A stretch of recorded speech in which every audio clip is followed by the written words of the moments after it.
Hi everyone, sorry for technical difficulties. Welcome for joining. We are gonna just give it one more minute for folks to join and then we'll get started. You should have the opportunity to add captions if that's something you'd like to do.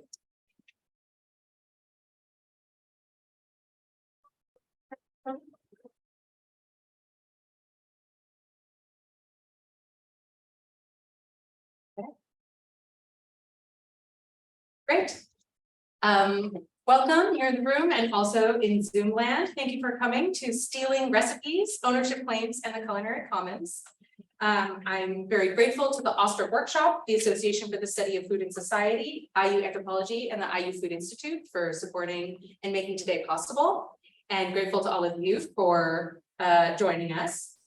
I'm going to pass things over to our chair, Vivian Halloran, the Associate Dean for Diversity and Inclusion for the College of Arts and Sciences here at Indiana University and Professor of English and American Studies, and also a recipe scholar, author of The Immigrant Kitchen. I recommend it. Wonderful book on memoirs of immigrants and recipes inside them. Thank you so much. Well, thank you. And it is my pleasure to introduce our speakers today as they are about to grace us with their essays. So our first speaker will be Anny Gaul. Anny Gaul is a cultural historian studying food and gender in the Maghreb and the Mashriq, and assistant professor of Arabic studies at the University of Maryland, College Park. She co-edited Making Levantine Cuisine, Modern Foodways of the Eastern Mediterranean, and is currently writing a book that tells the story of modern Egypt through a cultural history of the tomato. Her paper title is Whose Recipes? Rethinking Culinary Ownership, Citation, and Belonging.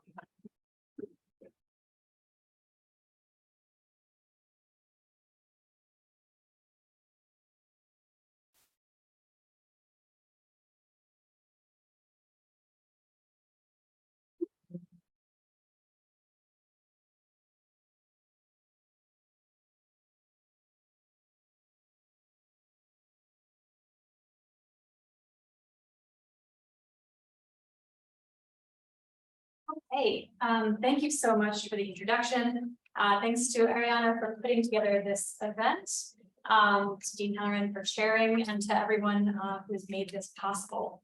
It's really my honor to be here in conversation with writers and scholars whose work continues to push my own thinking and research into new directions.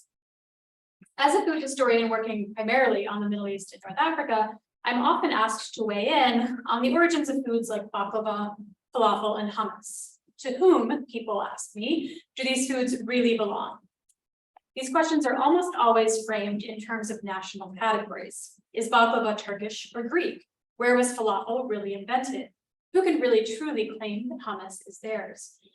These questions often imply something about ownership, not only that it's objectively possible to assign definitive ownership of a particular food, but there only one entity could possibly be the true owner. If it's proven that baklava is really Turkish, this logic goes, that would negate the Greek claim and so forth. Now, my response to these questions is usually to say it depends, that favorite refrain of academics, and then launch into a litany of whatever historical evidence I happen to know about that topic.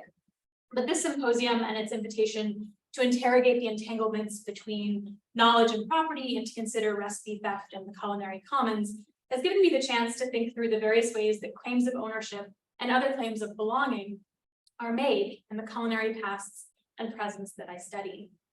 And so as my contribution to our discussion, I'd like to draw on a number of examples from across the Arabic-speaking world to call into question national claims to ownership, and then to speculate about some alternative ways of thinking about recipes and how we might use them to understand and narrate other forms of belonging that relate less to ownership per se than to connection and practices of care. So recently on Instagram, I posted a video about the history of Egyptian cuisine. This is a culinary tradition that features many delicious foods with a long, fascinating history, but which is nonetheless commonly dismissed as inferior to the other cuisines of the Arab world. I think this is a function of a number of historical factors and cultural biases, but that's the story for another day. In the comments of this video that I posted, someone began, somewhat predictably, posting a series of complaints about Egyptian food. After a pretty standard allegation that Egyptian cuisine lacks diversity and depth, not true. One commenter wrote, "Please tell me why Egyptians don't celebrate or promote their food. Egyptian food bloggers consistently post the recipes of other Arab countries or feature non-Egyptian food. Like, sorry, hummus is not Egyptian." In other words, the chief complaint here was that Egyptian food bloggers should do a better job promoting and marketing, quote unquote, their food, rather than claiming or even implying that other foods like hummus were theirs. And this is not the first time that I had heard such a complaint about Egyptian food and Egyptian food creators or writers. So there's a lot going on in this hummus, there's a lot going on in this comment and in this hummus, especially around questions of commodification and the intended audience or market for a given cuisine. But what I'm interested in for today is this commenter's investment in delineating Egyptian foods from other Arab cuisines in a way that implies or assumes that something like hummus can't be both. Fortunately, the historical record in the Arab world is replete with recipes that can speak to these questions. So between the 10th and the 15th century, at least 40 culinary manuals were written as Arabic manuscripts. That's just 40 that we know of. 10 of those have survived at the present day. Many of them are now in translation in English, which is fantastic for us. The story they tell about hummus actually undermines the nationalist logic that assigns foods to this or that side of a contemporary border. The earliest surviving written recipe for something we would recognize today as hummus comes from a 13th century Syrian manuscript. About a century later, not one, but about a dozen variations on this theme of hummus appeared in an Egyptian recipe collection. And so here I'm posting translations, partly so you can get a sense of the format of these recipes, which I'll come back to later. Now, in the pre-modern period, Egypt and Syria were frequently united under a series of political dynasties, and their histories were marked by cultural exchange.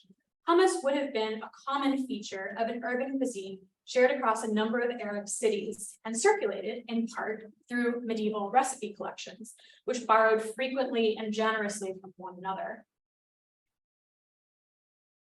So here's a map of this region so you can get a sense of the geography. The nature of these exchanges shifted but continued over time. So in the late 19th century, after the Suez Canal rerouted trade with Asia through the Egyptian port of Suez rather than the Syrian city of Aleppo, many merchant families relocated from Syria to Egypt, bringing the latest version of their dining culture with them. So the men of Naguib Mahfouz's famous Cairo trilogy, which is a series of sweeping historical novels set in interwar Cairo, ate spreads of meze out on their nights out on the town. These probably included hummus. My point here is that Egypt and Levant have shared food cultures for centuries, food cultures that have coexisted with more localized foodways, even as they continue to enrich one another. So what does it mean to insist that hummus is not and cannot be Egyptian? What is behind that kind of claim? In part, I think it reflects a reflexive impulse to resort to national categories as a convenient shorthand, which, to be fair, is something we all do. But it can lead us to unwittingly adopt the logic of state sovereignty. One place ends at the border where the other begins, there is nothing between. And in many cases, staking nationalist claims to certain foods actively facilitates larger structural forms of violence or erasure. The claiming of falafel as the national food of Israel, for example, is a culinary ownership claim that coincided with concerted attempts to remove Palestinians from their land, efforts that are still ongoing today. Again, however, if we look at the historical record, this time asking who is mediating falafel recipes between communities, a story emerges that highlights once again the limits of making claims in conventional national terms. Daphne Hirsch notes that before the state of Israel was established, the first generation of European Jews to settle what was then Mandate Palestine generally found local street foods like falafel unappealing. In fact, she writes, in 1941, the Tel Aviv municipality actually decided to ban falafel from the streets, though this seems to have had little practical effect. But it was only after the establishment of the State of Israel in 1948 that falafel was transformed into, quote, an icon of Israeli cuisine in a manner that was, in the words of Yael Raviv, rushed and deliberate. As Palestinian villages were depopulated and destroyed, and hundreds of thousands of Palestinian refugees fled their homes, the nationalist logic of the claim to falafel facilitated other forms of dispossession. Adding another layer, of complication to falafel's history, one that's also suppressed in the face of oversimplified nationalist claims, is the fact that falafel is actually part of a broader shared regional food culture that spans from Syria all the way to Egypt, everywhere on this map, basically. And often it was Eastern or Mizrahi Jewish migrants to mandate Palestine and later Israel who brought regional recipes to Israeli consumers. For example, Daphne Hirsch cites one case in which a Jewish Yemeni falafel vendor migrated first from Yemen to Egypt, where he learned to make falafel, and from there to mandate Palestine, where he sold it for a living. Incidentally, many people claim that falafel's origins are in Egypt. So these claims go sort of both ways around this region. And what these examples show are limitations of assigning nations as the owners of particular foods and the recipes that produce them. At minimum, this requires sweeping claims that dilute the messy particularity and specificity of a recipe's historical trajectories. But at their most extreme, national claims to recipes can facilitate the erasure and theft of land, livelihood, and lives. So how else might we think about recipes and ownership claims? How else might recipes be cited or attributed? To begin to answer these questions, I think we need to reconsider the form and genres of recipes themselves. So again, if we look back to the medieval manuscript tradition, we see recipes that tend to look like this 13th century recipe on the left, blocks of text that form continuously narrated instructions. And I've left these in Arabic so that even if you don't read Arabic, you can get a sense of just the format just from the way that the text is laid out on the page. So these medieval recipes were likely written for a kitchen with a large staff and all the necessary ingredients on hand already. Daniel Newman suggests that within this genre of medieval recipe collections, it is more accurate to talk of compilers rather than authors. And many of these compilers were anonymous. We don't know who they were. Noel Nasrallah suggests that these medieval recipes may have had their own trajectories beyond the written text, hinting at the possibility of a culinary commons that was only partially captured in written recipes at all. Fast forward to the 20th century, and we find Arabic recipes that are a little more familiar, perhaps, in genre to us today, like we see on the right here. So here you can see the difference between the two. On the right is an example from a popular Egyptian cookbook written by and for housewives, by and for women in the 1940s. This is part of a whole genre of domestic cookbooks established in Arabic in Egypt between about the 1930s and the 1970s. The women who wrote these books were educated in England at a time when the British occupation of Egypt was ongoing. They had a colonial education in the metropole, and then they came back to write textbooks and cookbooks. Among other things, they studied a British approach to domestic life that sought to prioritize order and economy and rationalize all aspects of cooking and managing a home, right down to the format of the recipes used to cook. The form of recipe writing on the right, the divided recipe, has a list of precisely measured ingredients and numbered instructions. And that form has become so normalized today as the default form of a recipe that sometimes when my students read the older kind of recipe in class, like the one picture to the left, they describe them as non-recipe recipes, or not really a recipe. It doesn't count, right? And yet the divided recipe on the right is not the only way to think in recipes, so to speak. And I suggest that there's something to be learned from reconceptualizing recipes beyond this divided form that we're more familiar with. Not only because recipes weren't always like this, but because this form, this particular genre of recipe, the divided recipe, is not a neutral one. And on this note, I should mention that my fellow panelist, Sucharita Kanjilal, recently published a brilliant article in Gastronomica about the rise of this genre of recipe in India that we should all read. So this kind of recipe projects a certain kind of authority. It presents itself as bounded, discrete, rational, and precise. And writing recipes down in this way means making choices about which version of a recipe is canonized in print. Moreover, this genre of writing captures very little of the practices through which most people cook. As Krishnendu Ray has pointed out, cooking is mostly about the body doing stuff that is unarticulated. So what happens if we look for genres of recipes beyond the familiar form pictured here? Anthropologist Noha Fikri invites us to think about recipes as something we can find in the messiness and unpredictability of everyday life and experience, instead of approaching them as universal sets of instructions meant to bring order to that experience. She draws on Michael Joseph Oakeshot's observation that cookbooks are the stepchild, not the parent of cooking. These observations in turn can reorient where we look for recipes in the historical record or in our ethnographic fieldwork. So I've been thinking along these lines lately while writing about an Egyptian recipe called tasbika. Tasbika uses a tomato-based stewing technique that became, in a sense, the default method for cooking vegetables in 20th century Egypt. It's difficult to overstate tasbika's continued importance to Egyptian cuisine. During my fieldwork, one person told me it was the mother of all dishes. A source from the late 1940s calls it the most basic Egyptian food.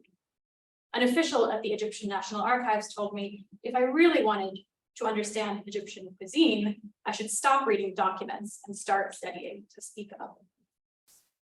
I soon discovered it was a recipe that lived not so much in written texts, but in oral traditions and embodied gestures that were often learned in childhood.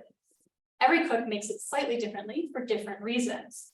For example, you start by frying a finely chopped onion in clarified butter. Unless that is, you don't like the richness and the heaviness of clarified butter, or you're a Coptic Christian who's fasting that week, in which case you might use vegetable oil.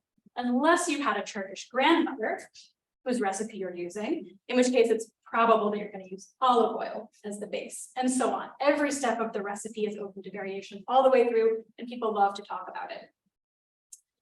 But when I wrote about tasbika in an article, an academic article, one reviewer asked, is this really one dish or is this a collection of dishes? Can we talk about a collection of dishes? Can we talk about this as a recipe at all, as a unit?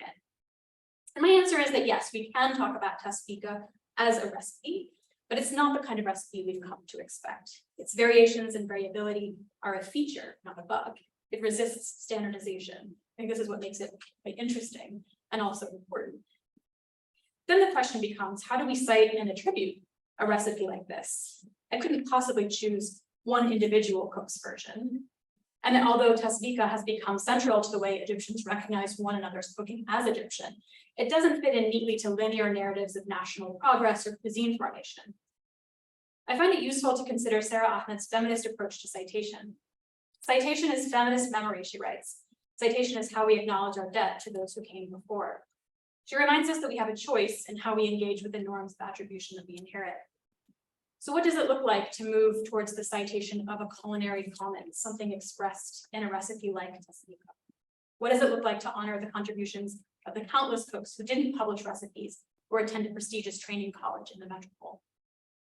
For me as a scholar, one way to begin, and it's a very small beginning, is to move more of my citational practice about recipes like tasbika out of the purgatory of footnotes and into my narrative. In doing so, I'm thinking about how my own scholarly writing voice can more openly place myself into the story, a convention that, of course, anthropologists have been practicing for some time, as well as my conversations with the archival official who taught me the word tasbika, and the fellow researchers who encouraged me to think creatively about how I looked for it in the historical record, and of course, the women who showed me how they make it at home. There's no single author or owner of tasbika, but it belongs to many people. And those are the connections of belonging that I'm working to highlight in the way that I write about it. I want to conclude with a couple of just brief examples from outside of academia, because I think as food scholars, we have a lot to learn from people whose focus is making food and not just making scholarship. So one of them is the use of paratext in this cookbook here, Anas Atassi's Sumac Recipes and Stories from Syria. So here you can see the cover and a number of different images and pages for the book. Although his name appears on the cover as the author, the text is varied and multivocal. As a Syrian currently living in Amsterdam, Atassi uses multiple techniques to present a vision of Syrian food that's particular to his own experience. The influence of generations of family in Homs, Syria, and chosen family in Amsterdam reverberate through its recipes to convey how Syrian food has traveled with Atassi. It's not bounded in the past or tied to a particular geographical place. And one detail I'd like to focus on is the role of Akhabani tablecloths, which you can see here on the top right of the slide. It is not only the food on the plates that makes a Syrian table so recognizable, he writes, before describing the craft tradition that produces these tablecloths and the different origins of his own collection of tablecloths, which are the literal backdrop for much of the book's imagery. Set the table with one of these, and in the blink of an eye, you transform a regular old meal into a Syrian feast. Very often when recipes are translated from practical culinary know-how into standardized texts like the ones that we find in commercial cookbooks today, something intangible is lost from their original context. The presence here of tangible yet mobile forms of material culture like these tablecloths extends the book's recipes beyond the culinary to convey larger constellations of connection and meaning. So I want to conclude with another example, Vivian Sansour's Palestine Heirloom Seed Library, based in the West Bank near Bethlehem. This project contributes to a culinary commons that extends beyond the conventional boundaries of the recipe by preserving and propagating heirloom varieties of Palestinian fruits, vegetables, and grains, while fostering the intergenerational sharing of the recipes, stories, and farming techniques that are associated with them. Noura Erekat, writing about this project, points out that Israel, which has occupied the West Bank since 1967 and continues to expand in settlements, maintains its own heirloom seed library within a scientific institution. But she points out that the aims of Sansour's project are different. The Israeli Sansour says, quote, "Don't have the story and the system of knowledge associated with the seed." She writes that heirlooms are, quote, "one of the last strongholds of resistance to the privatization of our life source, the seed. These seeds carry the DNA of our survival against a violent background that is seen across the hills and valleys through settlement and chemical input expansions."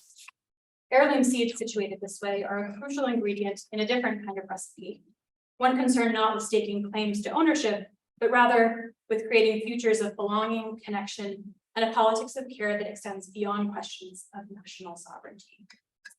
Thank you.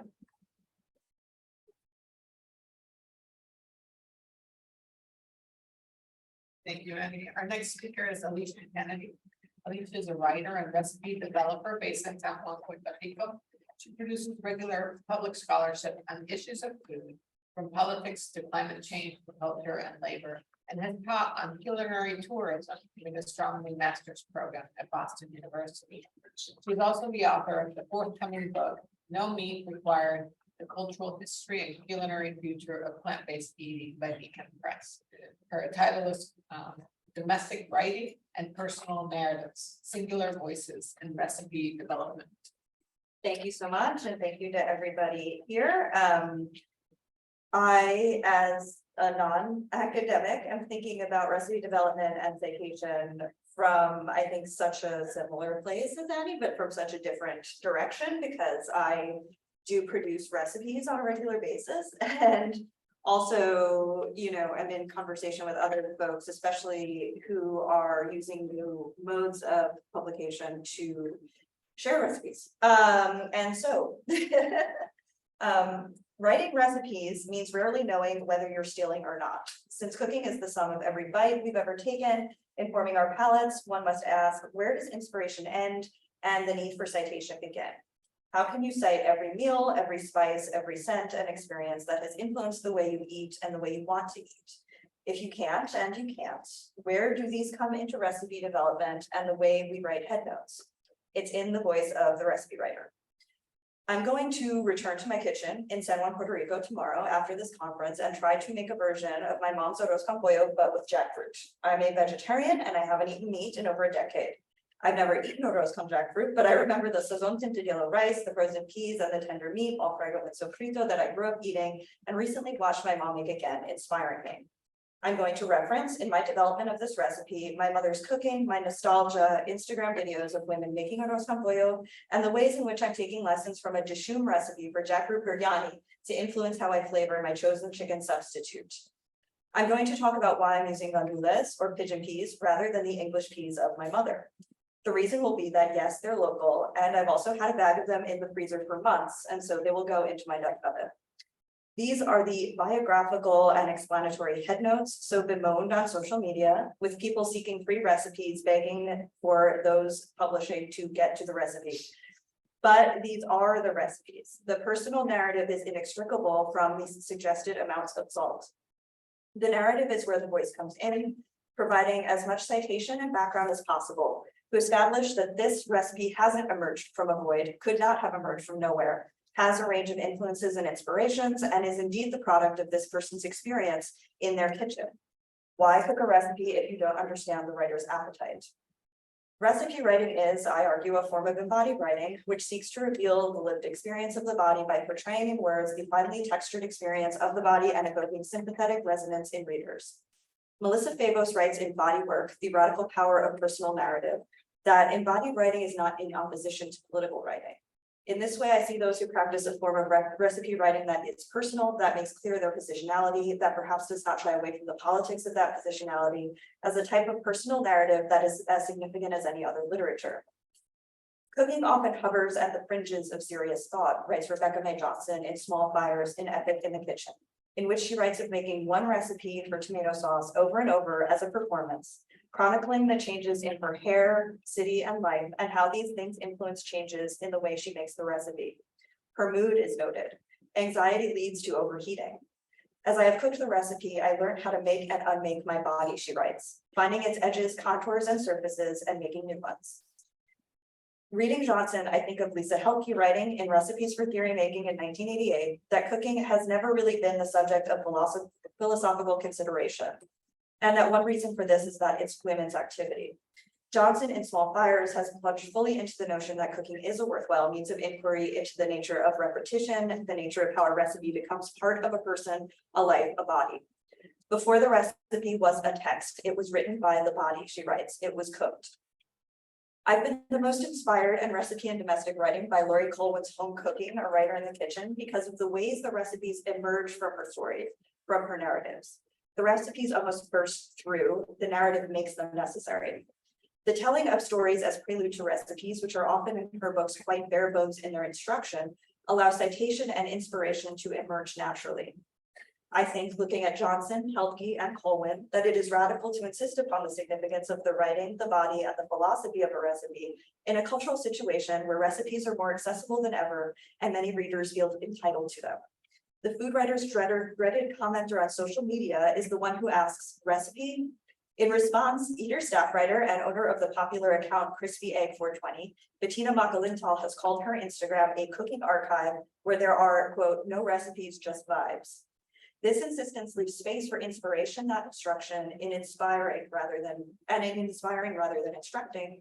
Makalintal allows the reader to rummage in their own kitchen, to follow their own movements and palate toward a meal. In this way, vibes are a recipe, even if a very loose one. To insist that a recipe is more than a list of ingredients and a set of instructions is to assert the significance of cooking as thinking and recipe development as labor. Labor and thinking done by the body and the mind, both as significant to its creation as all the eating and experience that has led to the moment of inspiration. Consider Nigel Slater, the British author of numerous cookbooks, including most recently a cook's book. He calls himself a writer who cooks. Food is just part of the ebb and flow of my life, he writes in the introduction to this latest tome. It is both a pleasure and a privilege, but not all consuming. As I see it, making something nice to eat should not be an obsession. It should simply be part and parcel of everyday living. From Johnson's use of one simple tomato sauce as the basis of an epic, to Colwin's insistence that there's no such thing as a bad potato salad, to Slater's assertion that a nice simple meal should simply be part of the flow of life, to now also Tamar Adler in the Everlasting Meal Cookbook, noting that not everything one eats needs to be the best meal of their life. There seems to be a rejection of the ways in which recipes have become extensively test kitchened and owned in our current day and age by media brands, a rejection of voiceless recipes. I don't have any allegiance to the test kitchen recipe developer types as food thinkers, despite ostensibly being a recipe developer myself. I don't actually want to be a recipe developer. I want to talk about how I cook, like Slater. I care more about the domestic chronicles of the food bloggers and the essays of folks like Colwin. I don't want someone to tell me how to create a flavor bomb, someone inspired by restaurant cooking. I want to know how you're feeding your family on a random Monday, how you're creating a holiday feast. And in short, I want the domestic. Independent publishing has allowed for more voice and specificity in recipe writing, breaking through the false ideas proffered by big outlets that everyone is living in the same season with the same access to ingredients. If the writing is good, a recipe is worthwhile whether one has the ingredients to cook it or not. And the specificity of indie recipe writers means room for exploring the origins of their inspiration. These are recipe writers doing this work within their domestic labor and creative labor, showing the way they intermingle. Independent publishing has also removed a level of gatekeeping that would keep many folks from publishing domestic writing and more specific recipes. The lack of diversity in this space in traditional publishing is quite clear, and indie recipe developers are changing that. Teresa Finney, the Atlanta-based baker of At Heart Panaderia and its connected Patreon account, allows her local seasons to dictate her recipes. There is no sense that these need to be relevant to all climates, because how could they be? She makes a golden beet cake and strawberry pink peppercorn jam because local produce creates what is abundant in her kitchen. Crystal Mack, a Baltimore-based interdisciplinary artist, writes similarly seasonally specific recipes, often based on foraged ingredients. Recent recipes include a set of ways to use tulips, from tartine to vodka to salty tulip sugar. On Substack, Kate Ray of Salt Leaves writes a bagel recipe specifically for making with kids, as well as a martini-inspired vodka with orange marmalade and olive tapenade, a very conceptual dish. Ria El Cario at Kitchen Gems publishes chickpea toast recipes and omelets inspired by her mother to be served with Filipino condiments, and also writes candidly of forcing herself to cook as a way of spending less money. These approaches to recipe writing have the power, I believe, to change how people view food writing, to perhaps get them to stop asking recipe in comments and follow their own instincts. But even in independent publishing, comments tend to be good faith feedback. I've had people correct me on the ratio of a flaxseed egg. Today, I read Marion Bull on her Substack mess hall come back to correct the amount of salt that she was putting into a chia seed pudding, and used feedback from her audience to correct that. In the writer and critic Gary Indiana's 2013 essay on Anya von Brunson and Mastering the Art of Soviet Cooking, he writes scathingly of any food writing that wasn't MFK Fisher until Brunson came along to once again marry the material conditions of the society outside the condition with what happens within it. But now it's expected to consider systemic and economic issues even when writing personally. I think this also kind of ignores recipe writers like Holwyn, like Adler, like Madeline Kaman, who have attempted to show how the kitchen relates to life as it's lived. Domestic writing doesn't have to deal in the most major of issues to be important, not always. Cooking is like anything else, writes Holwyn in Home Cooking, a writer in the kitchen. Some people have an inborn talent for it. Some become expert by practicing, and some learn from books. Cooking is like anything else is the foundation of domestic food writing, and it lets you take a big sigh of relief to not be so serious. There's a truth in what people are drawn to in this kind of food writing, something I'm often scoffing at, but when I step back, I see the purpose, which are seemingly banal lines about food being life or cooking being foundational to existence, blah, blah, blah. But these are simple ideas that do need to be repeated to become, as Healthy and Johnson talked about, serious mode of inquiry that is not just considered women's activity. I think about this when I think about my grandmother's chocolate chip sour cream cake that my mother made for me throughout my childhood. I had never seen anyone else make it until Deb Perlman of Smith Kitchen posted a photo of it on Twitter. From this, I can see how my own grandmother from Brooklyn was part of a larger culinary framework in New York City. I don't know where that recipe came from still, but I know now that it lives in many kitchens. As Madeline Kaman wrote in When French Women Cook, for Henriette's, Victoire's, and Marie Charlotte's recipes, I sat and bored my mother with millions of questions until I squeezed out of her all she remembered that could come to the rescue of my own memories. I think that is often what we were doing in the kitchen.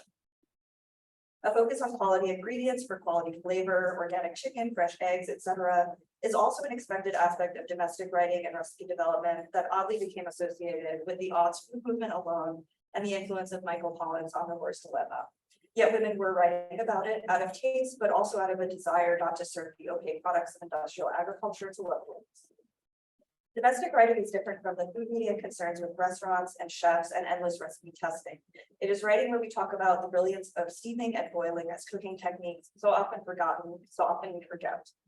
It is writing where we talk about what we cook when we don't feel like it, the differences between cooking for close friends and acquaintances, hangover meals, tasks a child can complete, salad dressings, and forgotten ends in Parmesan rinds. It's writing where those culinary frameworks, constellations of inspiration from someone we know or the cookbooks we always reach for are acknowledged. It's writing in which I tell you that I am not in a great mood today. Domestic writing shows off the mess of life, doesn't shy away from it, complicates what we consider rest and what we consider labor. I felt very understood when reading Betty Fussell in her memoir, My Kitchen Wars, write, I like food because it's in the middle of the mess. She doesn't in this book shy away from the ways in which her life, her marriage had been defined by food, restrained, constrained, eventually liberated through it. This is the potential of domestic writing and of using recipes as a personal narrative. I think if we take recipe writing seriously as writing, if we approach cooking as both the stuff of the everyday and a space of serious inquiry, there is less room for theft. There will be too much life, too much specificity, too much mess and joy and sorrow and anxiety. If the singular palette is privileged, if recipes are simply starting points of inspiration, if constellations of influence are written, how can a recipe be stolen? It is the product of a certain experience, a certain body. The singularity of voice of every body, of every geographic location and approach allows recipe writing to move away from authority and ownership towards a way of sharing perspective, experience, and insight. Prioritizing the voice means prioritizing the writing. And don't we all want to read something good as much as we want to eat something delicious?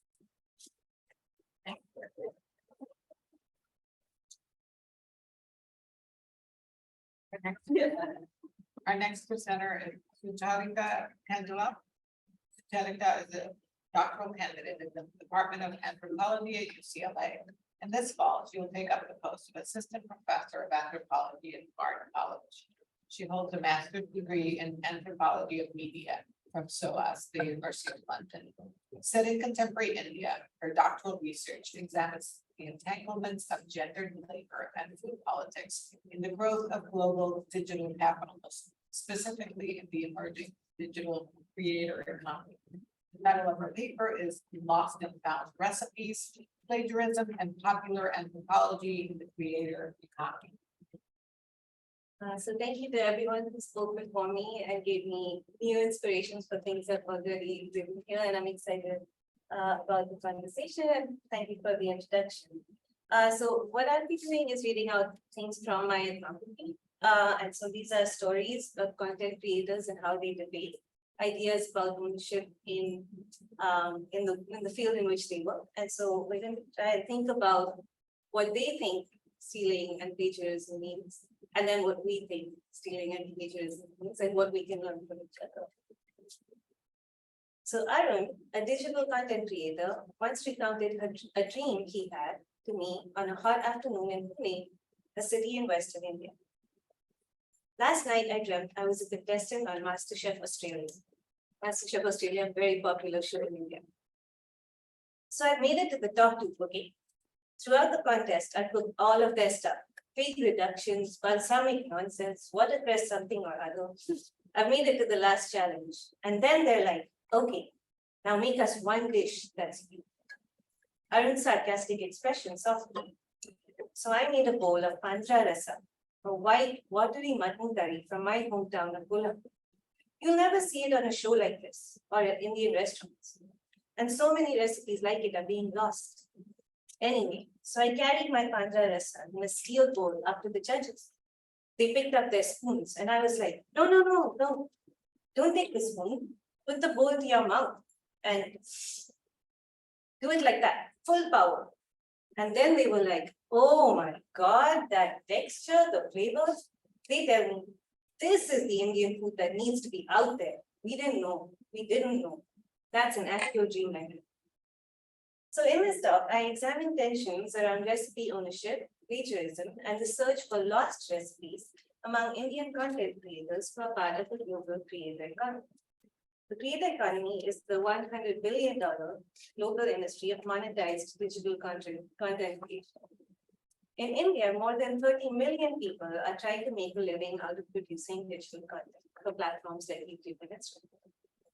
But only 0.2% of Indian creators actually earn enough to constitute a livelihood from digital content, making it a deeply competitive and precarious profession, and therefore one where plagiarism is a daily and existential concern. I conducted 3 years of ethnographic fieldwork with a group of these creators, specifically those who make or aspire to make content about Indian recipes and home cooking for YouTube and Instagram, and many of these were middle-aged housewives. So in this short talk, I examined the shifting terms and debates through which claims to recipes as private property, digital labor, cultural heritage, and something in between are made by creators in this competitive and unequal field during an era of neoliberal representational politics. Like Arun, many creators are motivated to share recipes online because they believe that Indian culinary knowledges are being lost as a result of globalization, urbanization, and the legacies of colonialism. Lost recipes then implicitly refer to Indian recipes that these content creators are anxious to add, like Arun's dream self, to what they believe is an unfinished global map of culinary representation. These feelings of loss are affectively engendered and amplified as creators search for their own stories amidst the proliferation of ethnic food content in transnational media. In response, creators posit that these lost recipes can be satisfactorily found if they can be affixed and commodified for cosmopolitan transnational consumption on TV shows like MasterChef Australia, on YouTube and Instagram, and in upscale Indian and international restaurants. What is important here is not whether these recipes and knowledges are in fact lost. Indeed, minutely differentiated Indian recipes like other recipes are more widely and publicly available than ever before. A few creators I work with often scoffed at the idea of lost recipes, asking reasonably, if someone somewhere is cooking them, how can they be lost? I contend here that the loss in creators' search for lost recipes is not an empirical claim that they're making. Rather, the loss in lost recipes is a feeling of intensity that creators experience about their own place and power in the transnational public cultures that they inhabit. What matters here is how this sense of loss is mobilized and commodified into the recipe form as creators try to stay competitive in and protect themselves in the precarious business of content creation, and how the question of lost recipes comes into tension with creators' concerns about recipe plagiarism. So I ask, for whom and under what regimes of value do lost recipes become lucrative in the creator economy? And conversely, why do creators feel that they need to protect their own recipes and from whom? To answer these questions, let me return to my ethnographic field. The mysterious story of a Facebook group I call Chor Bazaar, a thief's market, materialized in bits and stats over 3 years of fieldwork. I first heard murmurs about such a group in 2019 from Meenakshi, an Indian content creator that I had met in Singapore. Meenakshi was putting me in touch with her other creator friends, when she mentioned that there was one particular creator, let's call her China, that I must steer clear of at all costs. China had earned this disrepute for allegedly plagiarizing other creators' recipe content, then posting them to her Instagram and her website as her own, and subsequently shot to the top of Google's search metrics by trading on this stolen content. Well, we took care of that as a group, Meenakshi said cryptically. Versions of the China story re-emerged many times in my subsequent interactions with creators. Many told me how their recipes and photographs were constantly being stolen by brands, by media outlets, and other creators, but how China had been the worst offender.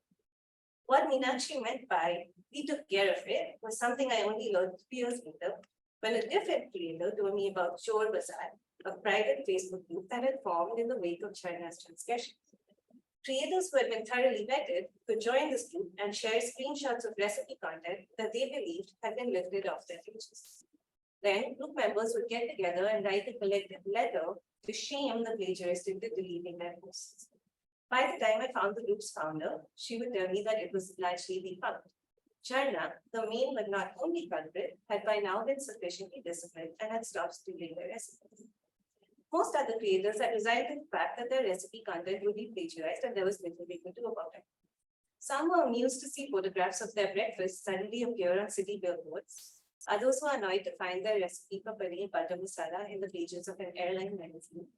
A few added copyright symbols and watermarks on their photographs to dissuade plagiarists, while one creator hired a lawyer to register every post she made on Instagram as intellectual property. On the flip side, several creators, and especially those from non-elite backgrounds, freely told me that they had themselves started out by copying content and playing around with existing recipes and photographs until they had figured out ways to produce their own. And one creator said that she frankly found it flattering if her recipes and content were copied in the first place. The Chor Bazaar story is striking when juxtaposed with the quest for lost recipes. The meanings around how and which culinary knowledges could be enclosed into the recipe form as commodities that could then be stolen or accrue monetary value vary greatly. If photographs of recipes and swaths of accompanying text were directly copied and pasted onto a different creator's page, such an act could confidently be described as plagiarism. And I believe Ariana will talk a little bit more about copyright purpose. But things become more complicated when it came to the content of the recipes themselves. If the recipe was for a common Indian dish, like paneer butter masala, the claims to recipe theft were based on form, not provenance. As Sheena told me, if you copy my exact measurements and methods, that's plagiarism. If you follow a general rubric and give credit where credit is due, that's fine.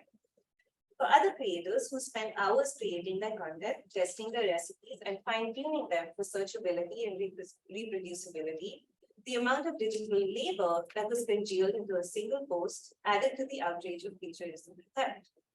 When it came to another category of recipes that creators frequently used, they call these heirloom recipes. The terms of enclosure were determined by provenance and not form. As creators described it, if particular families used a distinct ingredient when cooking their otherwise common dish, those were heirloom and therefore proprietary to that family. When it came to rediscovering and reclaiming lost recipes, the norms and boundaries around ownership became still loose.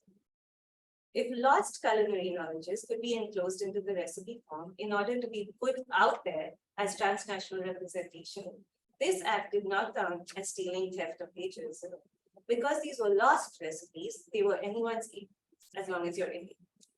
In this case, documenting lost recipes was in fact a nationalist service that creators were performing, and I think this is what people want the Egyptian food lovers to do.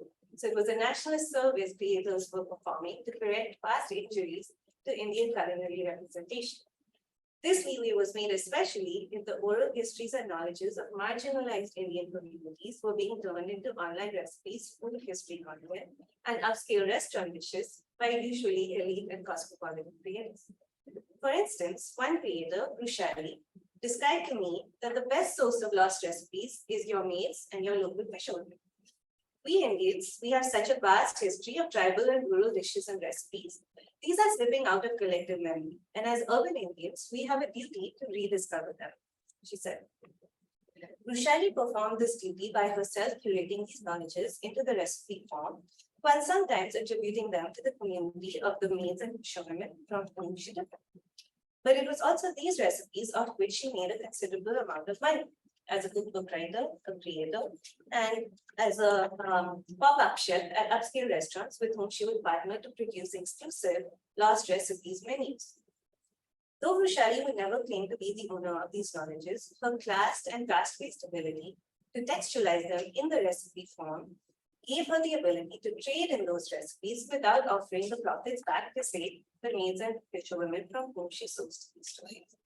And because lost recipes were felt to be found if they were brought into the realm of elite transnational consumption, this kind of recipe content, lost recipe content, was valorized by creators as curation, rediscovery, and reclamation of Indian culinary history, rather than vilified as plagiarism or recipe theft. Interestingly, for many creators, the elite capture and commodification of so-called lost culinary knowledges was especially justified if their stated intention was to document Indian food cultures as self-styled anthropologists. The fact that several recipe creators saw themselves as anthropologists became clear to me after I was added to a messaging group for established and aspiring creators. When I was introduced to the group as a food anthropologist, this announcement caused a flurry of activity, with 4 members texting me to ask if they could call and learn more about my profession. Among them was an aspiring creator, a young sous chef, a retired housewife, and a documentary filmmaker. Each of them, in turn, asked me how one comes to be a food anthropologist, because that is what they also wanted to do. So when I asked them what they thought my job was, one of them stated plainly, I want to travel and document lost recipes like you. There is a lot to be said here about anthropology and its historical legacy in the popular imagination. Indeed, I could not convince any of these 4 callers that traveling and searching for lost recipes was not what I did, and much less that academic anthropology was a poorly paid and mostly unglamorous career.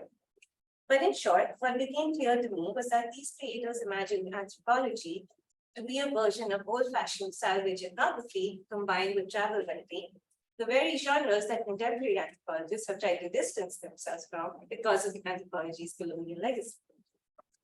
These anthropologist creators saw themselves as equal parts Anthony Bourdain and Indiana Jones, but with the added entrepreneurial missions of public pedagogy and post-colonial culinary representation. By this, I mean that creators who could convincingly self-fashion titles like culinary anthropologists could then also channel that expertise that was afforded to them into wider online followings and entrepreneurial ventures beyond content creation, such as restaurant and TV consulting, bespoke home catering, cooking and food history workshops, be it public lectures, private cooking lessons, guided food walks, and heritage culinary tours. Between the relentless drive to capture niches in the creator economy, creators' desires for global culinary representation, and the rise of ethnic food content in global food media, Lost Recipes served as a premium commodity for these urban creator anthropologists, becoming a form of monetizable salvage ethnography. The pursuit of lost recipes captured an overwhelming feeling that many elite Indian creators expressed to me, that they had spent enough time trying to look towards the West, and now it was time to reclaim their own cultures. This sentiment was rooted in the idea that Indians had not only arrived on a global stage, but now they should feel entitled to join the ranks of the global elite. The terms of losing and finding, on which the whole Lost Recipes project was predicated, took the neoliberal market economy for granted as an engine of nation building. Creators believed that transnational representation and culinary legitimacy could be secured through entrepreneurship and by increasing consumer choices in Indian foods. As Sheena described it, we are so insecure about our own food. Why should we keep making chicken tikka masala or mimicking French plating when Indians have such a long history of complex cuisines that are being lost? What I'd really like to do is start a proper artisanal North Indian sweet shop in New York. I already have the recipes and the workers and the craftsmen. I've already figured out the ROI on a startup like this. All I need is an investor. The truth is there's a big gap in the market and this is a huge opportunity. The fact that Sheena discusses in the same breath the desire to salvage North Indian artisanal sweet recipes from a set of workers and artisans, as also a huge startup opportunity in New York, demonstrates what has been described as the politics of neoliberal representation and elite capture. Neoliberal representation takes previously marginalized forms of social difference and struggle and turns them into what Robin Leachy Kelly calls capitalism's latest currency. The elite capture of these identity-based politics becomes, as Olufemi Taiwo has argued, a way for elite members of previously marginalized groups to profit and accrue capital while leaving the structures and social relations of dispossession intact. In this vein, Sheena hopes to achieve, as an entrepreneur, culinary representation and upward mobility for Indians on a global stage, but leaves her subordinated Indian workers' material conditions and labor positions unchanged. The creator economy must be understood as embedded in this ongoing vision of reparation through culinary representation, where the commodification of social difference into the recipe form is posed simultaneously as a corrective to long-standing historical inequalities, but also a startup opportunity. Even as India's shift to a neoliberal economy has in fact led to the dispossession and erosion of livelihoods for its most marginalized communities, and those very processes are actually threatening their foodways. With these contestations around recipe writing and ownership, with plagiarism and theft at one end and nationalist entrepreneurial anthropology at the other, lay bare the complex ways in which recipes are mobilized, protected, and commodified in the highly competitive business of content creation. On the one hand, because creators have made recipe writing their mode of livelihood, they felt they had to safeguard these often precaritized labors from theft and plagiarism by competitors and the brands and advertisers that often use creators' content without their consent. Equally, because culinary content creation requires relentless production and has become such a competitive field, the more lost recipe content proliferates, the farther creators feel they need to go into the culinary frontier to source yet more lost recipes, not only from their own grandmothers and families, but from their fisherwomen, their maids, and their maids' grandmothers, and fishermen, it keeps going. So in such cases, monetizing household knowledges and recipes sourced from these marginalized others is not seen as theft or creation, but as consonant with an anthropological, entrepreneurial, nationalist sense of purpose. Thus, while these creators saw themselves as decolonizing global perceptions about Indian food, They themselves were also carrying out the colonial style salvage of property in the ways that they sought out, documented, and profited from creating recipes drawn on their marginalized others, whom they placed variously along their own imagined frontier. So what does this tell us about the contours and stakes of recipe development? Recipes are not, in fact, and as we have already discussed, pre-existing and already enclosed culinary knowledges. The forms they take and the purposes to which they are put differ widely, as our panelists have described, and as we saw in the debates between creators. And as historians, anthropologists, and scholars of food, we know that food knowledges and histories are not static, but always in the process of being shared, exchanged, and contested in particular times, places, and moments of struggle. Recipes offer one way to enclose, rationalize, and textualize culinary knowledges in modes that are contingent, contestable, and conjuncture. So what matters here is that in the contemporary global food media conjuncture, recipes, and especially ethnic recipes, have become capital serious currency, a way to do politics at a safe discursive level without having to do politics. It is a relationship of recipes to capital accumulation as lucrative mediatized commodities that matters in the tensions between stealing and salvaging recipes in the creative economy. It is on these recipe commodities that creators now stake their livelihoods, live their entrepreneurial dreams, and enact their resistance to globalization and colonialism, while themselves drawing on extractive colonial histories and practices. The question this raises for us, therefore, is not to whom recipes belong at some discursive or cultural level, but rather why media representations of food and lost recipes are posed as such a profitable corrective to the forms of material dispossession that cause some recipes and foodways to become lost in the first place.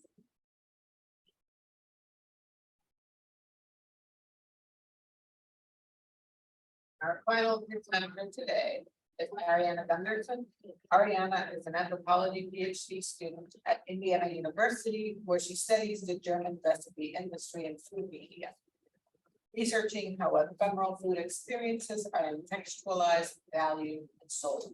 She holds a master's degree in gastronomy, food studies from Boston University, and a BA in Egyptology from Brown University. The title of her presentation is Keeping Secrets, Intellectual Property Law and Recipe Theft Prevention. Thank you. Thank you so much. It's a dream come true to have this actually happen. So thank you, everyone. Really appreciate it and looking forward to the discussion afterwards as well. So I've heard that you have a recipe, not just any recipe, but a signature recipe. It's important to you and it's truly valuable. I imagine this recipe bolsters your reputation. When people taste what you make, they respect you, they envy you. Heck, maybe you even make money off this recipe in a business venture. You've wondered what would happen if the wrong person got their hands on this recipe. Wouldn't it be a shame if something happened to it? Well, you've come to the right place. Today, I'm going to share strategies that people, well, mostly companies, use to keep their recipes safe and the legal systems that support these strategies. Recipe theft prevention strategy number 1, don't tell anyone. This strategy is tried and true, beloved of both home cooks looking to protect their reputation at the potluck and companies to extract maximum profit. Using this strategy, you can control the benefits of a recipe's boost to your reputation and monopolize its warm glow and profits by keeping the recipe secret. Consider Coca-Cola, owner of a famously secret recipe. Coke protects the secrecy of its formula first and foremost by not telling anyone. But that security is strengthened by trade secrets law and the threat of criminal and civil action against a potential thief. To be protected, a trade secret must meet 2 criteria. First, it must not be generally known. The secret must be sufficiently secret that it provides the holder an economic advantage over competitors. Secondly, the firm must make a reasonable effort to maintain the secret's confidentiality. Some measures that satisfy this requirement of reasonable effort include physical security measures for buildings, rooms, or digital spaces where the secret might be kept, confidentiality and non-compete agreements for people who come into contact with the recipe in the course of business, and boring document protocols like labeling confidential information. In order to be considered a trade secret, the recipe also cannot be reverse engineerable. If an expert could test or taste the finished Coke product and develop from it a complete recipe, then it wouldn't be a trade secret. But its elusive, absolutely precise proportions of natural flavors like essential oils and decocainized coca leaf keep the formula a trade secret. Coca-Cola as a company owns surprisingly few assets, and perhaps none more valuable than the secret recipe. As Bartow Elmore argues in the monograph Citizen Coke, the success of Coke's business comes first from externalizing the risks inherent in owning physical assets, and second, in securing preferential treatment from the US government. Coke produces only the syrupy flavor base, which it sells to bottling companies around the world. These bottlers own vast factories where they combine the mysterious syrup they get from Coke with sweetener, water, and carbonation, all under strict guidelines. These bottlers carry the burden of owning and maintaining factories around the world, while Coke can focus on extracting value from its intellectual property and marketing. The ingredient list of Coke is well known, as it's published on the side of the bottle. There could be one in the room with us right now. Water, high fructose corn syrup, caramel color, phosphoric acid, natural flavors, and caffeine. But the ingredients in Coke and its recipe have changed many times in the 137 years it's been on the market. The first recipe for what eventually became Coca-Cola was a pharmacy beverage of red wine, cocaine, and caffeine extracted from the cola nut. But when Prohibition kept pharmacies from selling wine-based drinks, pharmacist John Pemberton replaced the wine with sugar, resulting in the sweet drink of coca from cocaine, cola, referencing the caffeine from the cola nut. Coke still imports coca leaf under a unique dispensation from the US government, which allows Coke and Coke alone to import vast quantities, which are decocanized in a New Jersey factory run by Stepan Chemical Company. The caffeine in Coke now comes as a byproduct of the decaf coffee supply chain, but whispers indicate that minuscule amounts of the cola nut product are still present in Coke today. Even though many guess the exact preparation of merchandise 7X, the most mysterious ingredient of all, formula for Coke remains a secret. And that well-known secret is both a bolster to trade secrets protection and a marketing tactic. Popular press books in the 80s revealed that the recipe is known only to 2 people at a time, that their identities are a secret, and that they are never allowed to travel together. When one dies, the survivor must recruit a new holder of the secret formula to keep the secret alive. The only written copy of the original formula, which is not the formula in use today, was stored at SunTrust Bank until 2011, when it was moved to a highly visible vault at the World of Coca-Cola in Atlanta.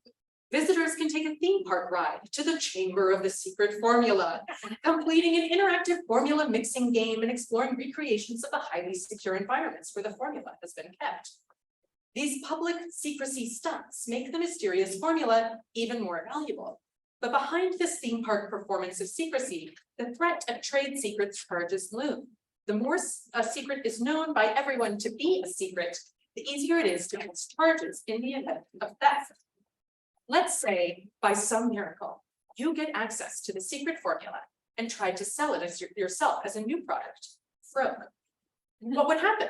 Well, you'd better be prepared to cough up, as you'd be criminally charged as a misappropriator. An infringer or misappropriator of the trade secret is either an unauthorized holder of the secret or someone who knowingly shared or profited from the trade secret, whether they were authorized to hold it or not.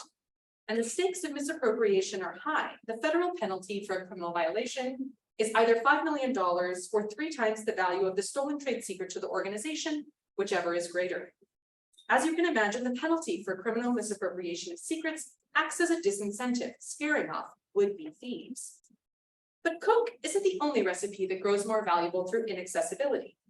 I'm sure you all have a similar story to this one. A friend of mine has an infamous soup recipe. It is unparalleled in its comforting powers and so delicious, one grows more delirious with each slurp. This friend will not share the recipe with anyone. It is fruitless if you plead and pray. You can only eat the soup if she's made it for you, which makes your desire for the soup all the stronger because you can't make it yourself. This way, my friend gets to keep the kudos coming each time she makes the soup. Scarcity drives demand for customers and friends alike. So this strategy, don't tell anyone, has the advantage of simplicity. If no one has access to your recipe, they can't use it, profit from it, or benefit from it inappropriately. If you keep mum or institute logistical or technological protections around the recipe, like putting it in a vault or encrypting it, it should be safe. The main disadvantages to this approach are that humans are gossipy and technology is fallible. Someone might cajole you, swindle you, pay you off. You could be hacked. Your recipe box could be plundered. And once the secret is out, it's too late to shut the barn door. Importantly, this strategy depends on you benefiting from a recipe not circulating. If you accrue money or power through monopolization of the recipe, this might be a strategy for you. But what about if you prefer to benefit from a recipe's circulation? Consider strategy 2. Claim a monopoly over the recipe's economic benefits. If under trade secrets law you protect a monopoly over the recipe itself, under copyright and patent law, you can claim a monopoly to the economic benefits of the recipe. You can still claim this economic monopoly while the recipe circulates. You in fact benefit from the distribution of this recipe, and you don't have to protect it as a secret. The legal protection of intellectual property law supports your efforts to control the recipe's circulation to ensure that it only circulates when and how you want it, meaning when it benefits you. United States intellectual property law is built around economic or incentive theory. Under this theory, the protections of IP law offer a financial reward for individual creativity or inventiveness, with the goal of serving the public good. Intellectual property has its own clause in the US Constitution, Article 1, Section 8, Clause 8, which sets as IP's purpose, quote, to promote the progress of science and useful arts by securing for limited times to authors and inventors the exclusive right to their respective writings and discoveries, end quote. These two figures, authors and inventors, are economically served respectively by copyright and patent law. But the information these figures produced is idealized as a benefit to society that must be stimulated by the prospect of financial gain. Advocates of this incentive theory ask, without the payouts secured under IP law, who would invent or create? Let's first consider patent protection of recipes. When you invent something new, you can patent it, registering the invention with the government and claiming it as your own. Patents submit invented products and processes into a licensing system, wherein the inventor may exclude or exact payment from anyone looking to use their invention. You might decline to license your product or process, thereby excluding anyone else from deriving economic benefit from it. Or if you choose to license, this means that even in cases when other companies are using your invention, you still make money. The invention, or in my case, the recipe, is published as a public record in the patent application. So other people see it, but they can't profit from it without your consent. This licensing system, advocates argue, encourages inventors to come up with new products and processes without fear that their ideas will be stolen. Patents protect a product or a process. A recipe in this case would refer to a process of producing food, which is patentable if sufficiently novel, useful, and non-obvious. Take as an example of a patented recipe the production of industrial food products, like a cheesy cracker available for sale at the grocery store. It has a distinctive shape, flavor, texture, and aroma, and it's produced in a factory under, in all likelihood, a whole host of patents. Molds or machines in the production process might be patented, or their parts might be. The process as a whole might be under patent protection as well. The recipe for this industrially produced cheesy cracker is protected from theft by patent law, at least for 20 years per utility patent. Whereas patents protect processes and products, copyright protects expression. The goal of copyright law is described by IP lawyers as promoting creativity by allowing creators to accrue exclusive benefit from their creative works for a period of time. According to the Copyright Act, copyright protects only original works of authorship fixed in any tangible medium of expression. But surely some of you are bursting to shout out, recipes are uncopyrightable. And you're right. Circular 33 from the United States Copyright Office reviews which works do not qualify as an original work of authorship, with recipes as the first example. It states, a mere listing of ingredients or contents or a simple set of directions is uncopyrightable. As a result, the office cannot register recipes consisting of a set of ingredients and a process for preparing a dish. In contrast, a recipe that creatively explains or depicts how or why to perform a particular activity may be copyrightable. A registration for a recipe may cover the written description or explanation of a process that appears in the work, as well as any photographs or illustrations that are owned by the applicant. However, the registration will not cover the list of ingredients that appear in each recipe, the underlying process for making the dish, or the resulting dish itself. The registration will also not cover the activities described in the work that are procedures, processes, or methods of operation, which are not subject to copyright protection. End quote. Thanks for bearing with me on the long quote. Copyright exists to protect creative expression, and recipes, so the argument goes, are insufficiently creative. The minimum standard of creativity defines the logic of originality under US copyright law.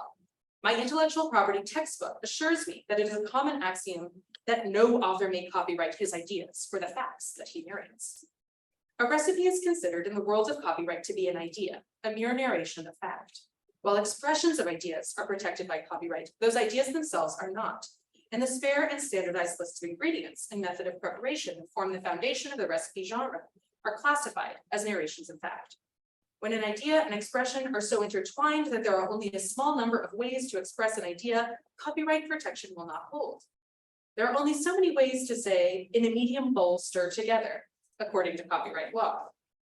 But the recipe developers who spend hours testing and editing, selecting each word with care and altering instructions a dozen times might disagree with the US Copyright Office on the creativity that it takes to write a recipe. Even though a recipe, or at least the ingredient list and method, cannot be copyrighted, copyright serves to benefit some recipe authors in other ways. One strategy for protecting uncopyrightable recipes with copyright is to surround them with readily copyrightable material. Photographs, drawings, literary headnotes, and written passages of creative text are all protected by copyright. A published collection of recipes, cookbook, is protected by copyright because even the ordering and compilation of public domain material is copyrightable.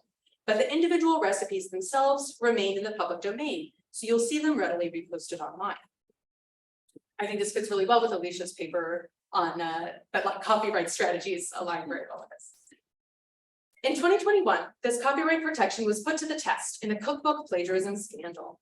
Elizabeth Haig, master chef contestant and owner of May Restaurant in London, published a cookbook with Bloomsbury titled Macan to great fanfare in 2021.